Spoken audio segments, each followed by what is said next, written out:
G'day adventurers, I'm Wren, they, them, and today I have some very queer recommendations for our September round of Adventurerathon. So, Adventurerathon, I will leave all of the information down below, but it is hosted by my lovely girlfriend, Kirsty from Bookish.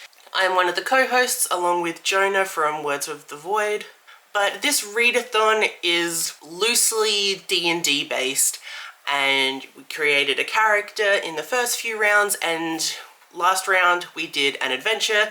Now we're doing another adventure. Very fun.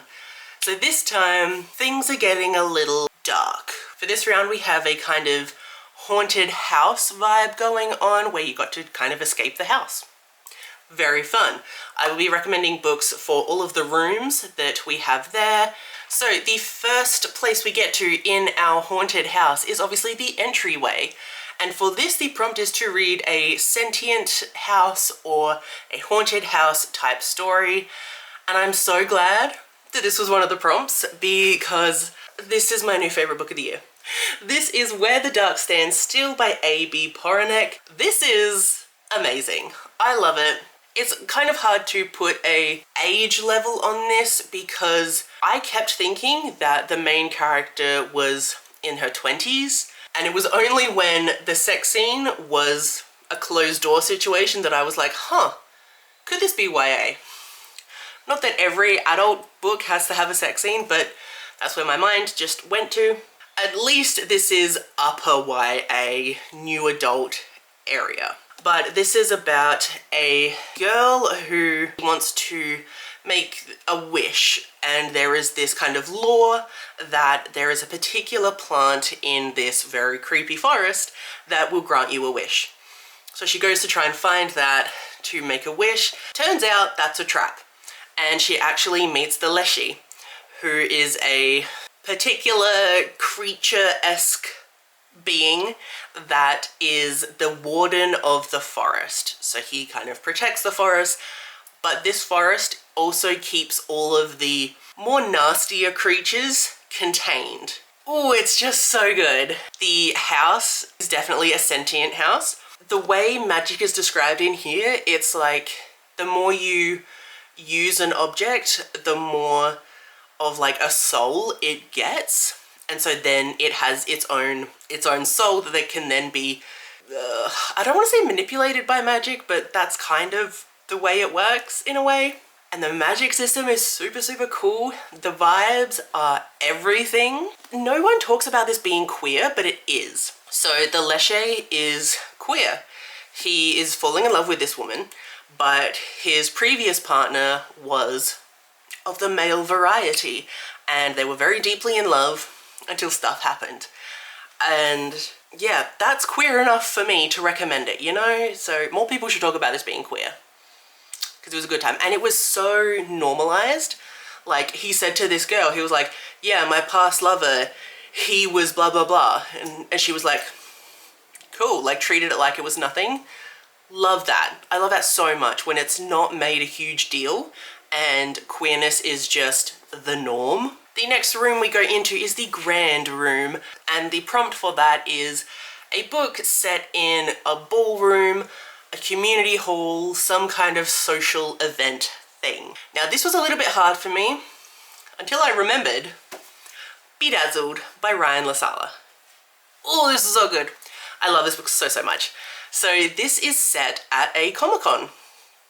That's a pretty social event to me. And not only that, it is also a like cosplay competition taking place. So again, a very social event happening within the social event. But with this, we kind of go back and forth in time a little bit. So we're kind of going from just before the cosplay event to the cosplay event. Because originally at this cosplay event, this guy was going to partner up with his boyfriend to go for this competition. Then they kind of break up. At this cosplay competition though, his boyfriend happens, or his ex-boyfriend happens to be there as well, and they team up together.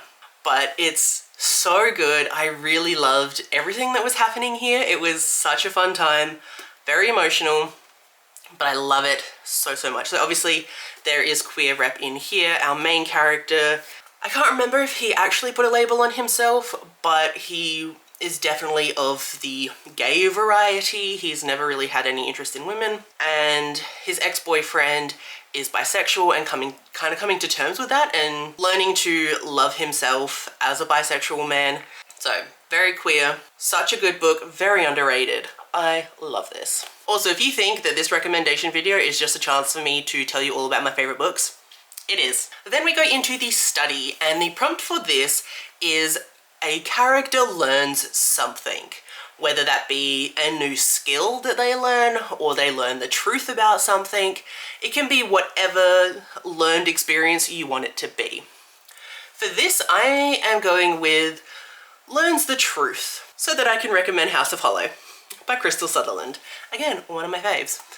This is about these three sisters who, when they were younger, they were missing for a little bit, and when they returned, they were a little bit different. Very clearly, like, that was a traumatic experience, so you expect them to be a little bit different. But she actually goes missing, and the other two sisters are trying to find her and realize that it is connected to when they went missing when they were children. So this is just following these two sisters trying to find their other sister. And there is a lot of good decaying forest vibes is what I always say about this, but it really is that in the best way. Obviously in this, these sisters find out the truth about what happened when they were children and what that means for them now as adults. But in this, we do have a lot of queer representation. Our main character, so the youngest of the sisters, she is bisexual, and then the middle sister is a lesbian. So we get a lot of queer rep thrown around in there, as well as just really good vibes. Then we come to the kitchen, and the prompt for the kitchen is a book featuring maids, butlers, servants, gardeners, stuff like that. I do have two options for this because I do have a manga to recommend you afterwards, but the first one is going to be the remaking of Corbin Whale by Rowan Parrish, one of my favourite books. So this is featuring our main character going back home to take over his parents' cafe, and he turns it into a bakery because he is a baker. In his shop he meets Corbin, who is this customer that comes in a lot, and they just kind of have this spark right from the get-go. It's just such a beautiful novel about these two men falling in love. And it's gorgeous, and I love it. So obviously this is queer, Alex is gay, Corbin is gay, and Alex's best friend is also gay. There might be a few other side characters in there that I've just forgotten about, but this is very gay and very amazing. And bakers. Now the manga that I chose for this, I had to, because this is my favorite manga series of all time and not enough people talk about it, so I'm gonna be the one to talk about it forever. And that is Love Me for Who I Am by Kata Konoyama. Oh my gosh, I love this so much. So this has five volumes and it's completed. It's amazing. Don't judge this by the cover, because I did. I was like, this looks uncomfy. I don't want anything to do with it. But then I read it and it's amazing. So amazing. Just ignore the cover. The cover is kind of gross. Of just, no. So this is about a bunch of teenagers. Hence the oh no of the cover, you know? But this is about this one teenager, but they are non-binary and they are kind of a loner at school. So one day they write on this piece of paper that their wish would be to make some friends. And this boy at their school, I think he overhears Mogumu writing that, and because like Mogumu was like saying it out loud or something, and this guy's like, I have an idea. And he brings Mogumu to his older siblings' cafe where they dress like maids. So that's where this fits the prompt. Okay, and so they're like servers at this cafe. And at this cafe, it is, I can't remember the exact word for it. It is filled with people of a particular biological sex dressing differently to what society would say is correct for them. Awful way to describe that. But this guy brings Mogumu there thinking that that is where Mogumu would fit. Mogumu's like, oh, yeah, cute, but I'm not like these other people here. I'm a bit different from them. With Mogumu being there, they kind of help all of these other people realize their own like gender identities and sexualities sometimes. It's really, really great. So we have our main character Mogumu, who is non-binary. Then we have two people at the cafe who become more comfortable with the fact that they are transgender, and that like playing the role in this cafe that they do helps them to get like some gender euphoria. We have one character who is a gay male and he has a boyfriend, and there is also Mogumu's friend who comes to terms with her sexuality as well and realizes that she is a lesbian, and just a lot of queer found family vibes in this. I love it. There's so many queer people. There are some hard-hitting moments. There are definitely a few volumes where I cried, but also a lot of the time it was very like healing for me and weirdly like reassuring and like gender affirming, because Mogumu is non-binary and I'm non-binary, so it was really like great to see that representation, because I was like, oh my god, yes, I feel that same way. I understand where you're coming from. It was a great time. So the next room we have is the receiving room, and for this the prompt is a single point of view. So for this, again, recommending a favourite, is Darius the Great is Not Okay by Adib Khorram. So I'm very much obsessed with this book and the duology. It's amazing.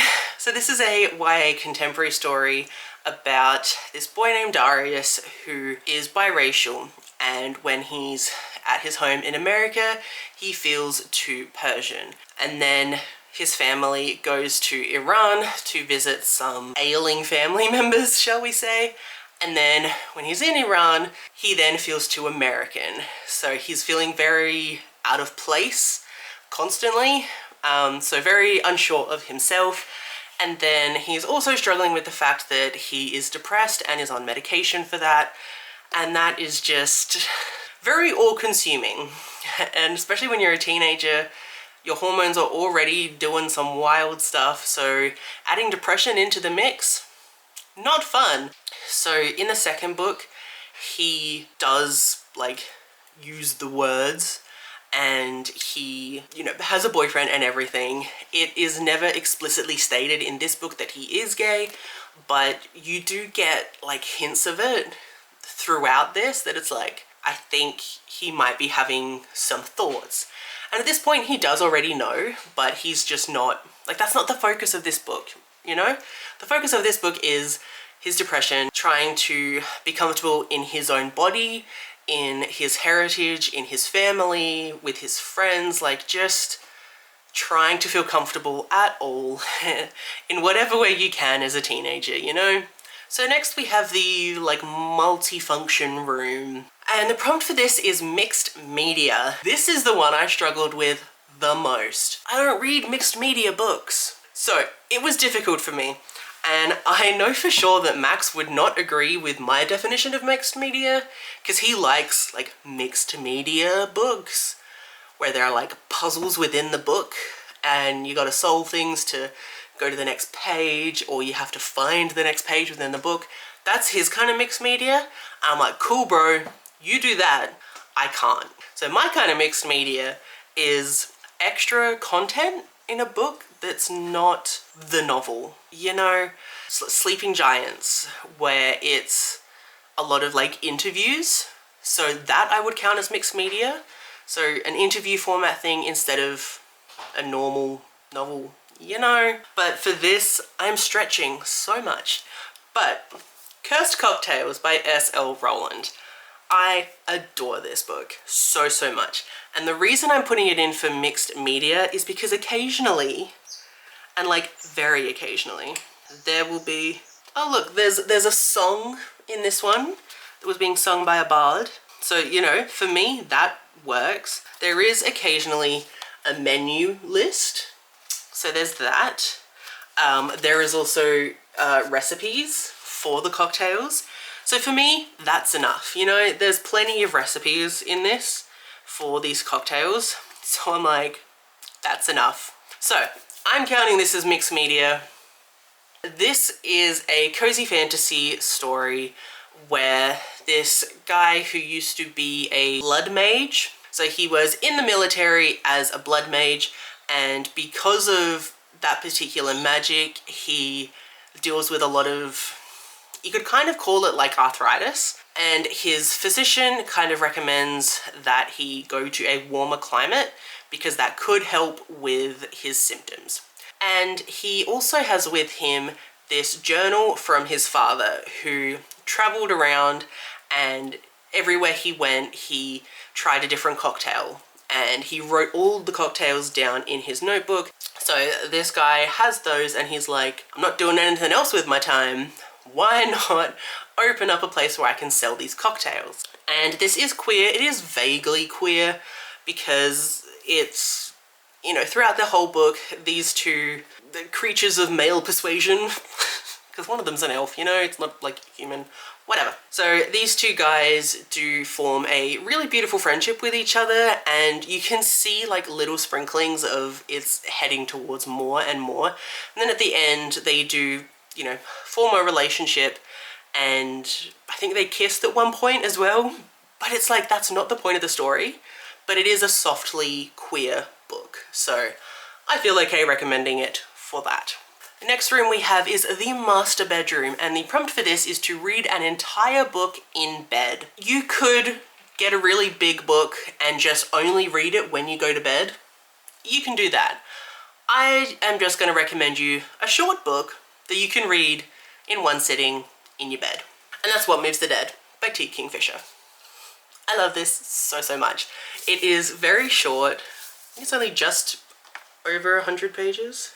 160 pages, barely. So this is a horror, and it is a retelling of The Fall of the House of Usher by Edgar Allan Poe.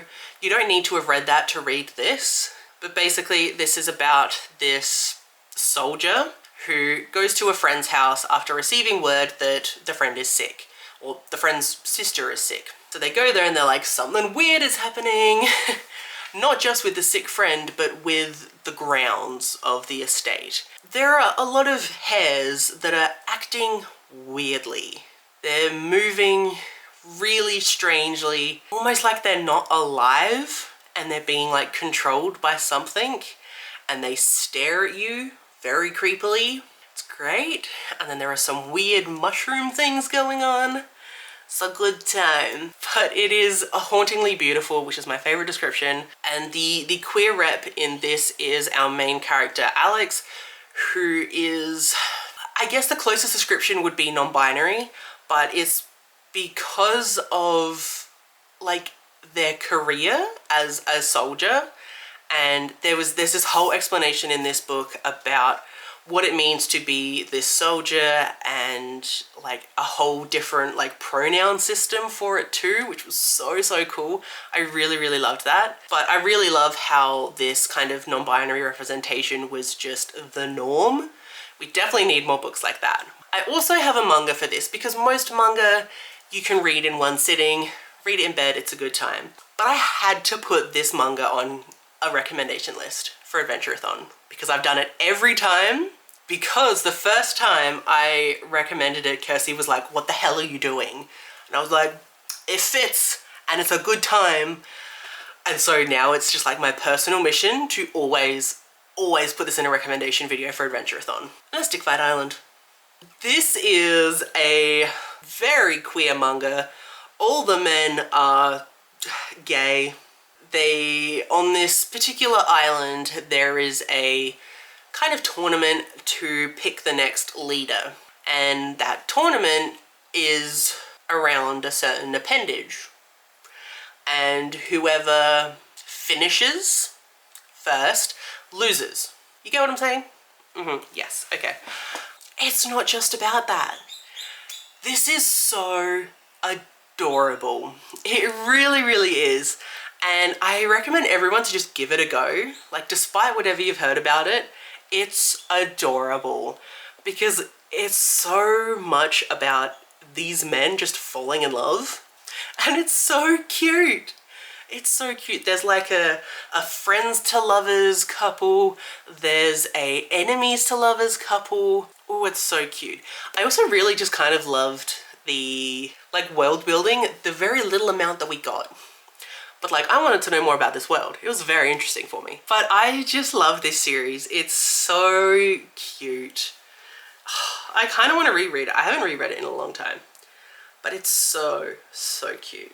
So the next room is a child's bedroom. So for this, the prompt is either a main character that has a child, or the main character themselves is a child under the age of 13. I'm gonna go with a child under the age of 13 for this prompt. And that is The Other Boy by M.G. Hennessy. Again, one of my favorite books. So this character is 12 years old, so it fits. And he is going through the process of transitioning. And his mother is on board with everything. His father, less so. This kid is also, I don't know, passing at his school. And no one knows that he's trans, and he's on this like baseball team, and he has a best friend, and they're awesome. They're very, very cute together. But then rumors kind of start circulating, and especially within the baseball team. And then things happen. But I will say, this has a very adorable ending, and it is a happy ending. There's just a little rough patch in the middle there, but it's really great. I love this book. Then for guest room, we have a friend pick. I could have just picked any book for you and been like, go forth and read. But I also wanted it to be kind of a friendish pick for me. But that book is The Boy from the Mish by Gary Lonesborough. It's so good.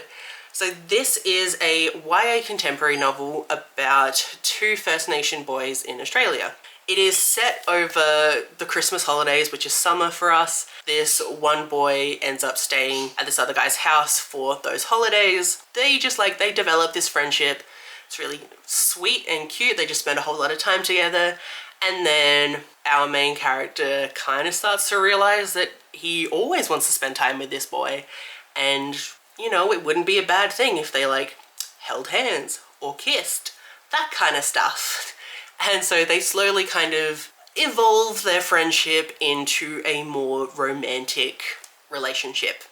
But it's all done like very softly and sweetly, and just like the little moments these two have together, very, very cute. And then the last room we have is the Alchemy Lab. And for this, the prompt is to read something about science, whether real or fictional. So for this, I'm going to recommend You've Lost a Lot of Blood by Eric LaRocca. This is a very twisty-turny kind of horror book, but it's really good. So this is about a game developer and game designer, like video game designer type thing. So for me, that's kind of where the science comes in, you know, there's computer stuff happening. It's way too techie for me, but for me, that's the science. This woman gets a job for this very like secretive but like elusive game, and she gets to help design it. And she has to go to the like developer's house and like live there to make the game. She brings her little brother with her because she has custody of him. And while there, things get weird. Very, very weird. It's like a huge guessing game of what is actually happening here, and some stuff happens with the little brother. It is really hard to describe this book because there's just so many things happening, and some of them are like behind the scenes happening that you have to kind of click together, and it's very mysterious. And this is queer because our main character, she has some romantic and sexual moments with a female, so queer in that way. No terms are ever used in this, but it is queer. Alright, so that is all of my books that I'm going to recommend for the Haunted House section of Adventurerathon. Okay, very sorry, but my camera died, so now we have to be in this direction so it can charge. But if you did get to the end, thank you so much for watching, and I'll see you in my next one. Bye.